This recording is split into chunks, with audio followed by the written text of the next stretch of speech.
Ini nama Silkizar, bracketआव Ambaria, आरो आंनि नामा लेखन बर'। आं गारिखौ सलायनानै ओरैनो हामा नाङाखै, गाहामखौनो नाङो।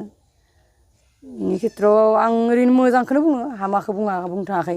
आरो आं जिमानखिनि फिजिकेल हेन्डिकेप दङ आं पबित्र सारनोनो भटखौ थु होननानै बुंगासिनो। प्रमद सारनोनो थु, जों माबायावनो थु, UPPL आवनो थु होननानै आं लोगोफोरखौ गासिखौबो फिजिकेल हेन्डिकेपखौ बुंगासिनो। रिक्साखौ आङो जेनेबा आं भबेस सारनियाव थांदोंमोन, आंनो 2 बान थिं हर होननानै, न'खौथ' इनिथिं खिथिना होनांगौमोन दा, नों इयावसो ज' लाबाय नालाय, न'खौ दा खिथिना होनो हागोन। ओमफ्राय आंनो भबेस सारा एख' हैखाया, पबित्र सारनाव थिंखौ 2 बान बिनो होनना थांदोंमोन। थांबा पबित्र सारा होनबाय, नोंनो आं थिंखौ हरा, आं नोंनियाव मोनसे फर्म फैदो, इ फर्मखौ नों फिलआप खालामना गालां।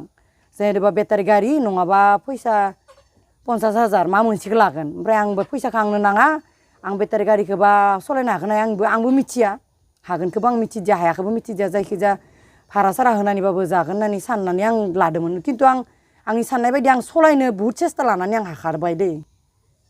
ओमफ्राय दा थांलाय फैलायाव आंहा गरेस्वर बा भारा मोनबाबो मोनाबाबो आं बेखौ बाजायाखै।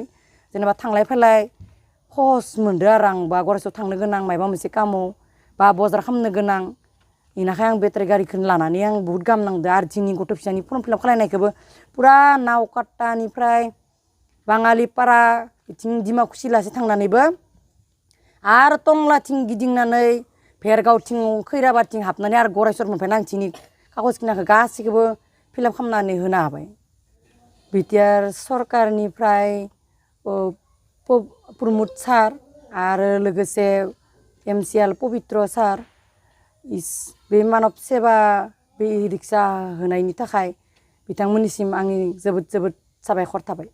भारा मोनो खमाव मोना आरो, ओमफ्राय आरो दा आं हिनजावखा खानै गथ' फिसिनाय गिदिरबो दोङो, बिमाया दाबसेयाव बिफाया दाबसेयाव, ओमफ्राय आइजों खाब्रै जायो आरो। ओमफ्राय इसानो सलायो, आधाखौ बेटारिनि नामावबो दोननो गोनां जायो, ओमफ्राय आरो लाइननिबो बिल होनांगौ जायो, आरो इथिं टिउसननि फैसा, जानायनि खरस, बिदो इखिनियादोनो मिलायो आरो आं। जेनेबा साखरिखौथ' हादियानो, होमबाबो एप्लाइ खालामदोंमोन, मा जायो बेखौ आं मिथिला।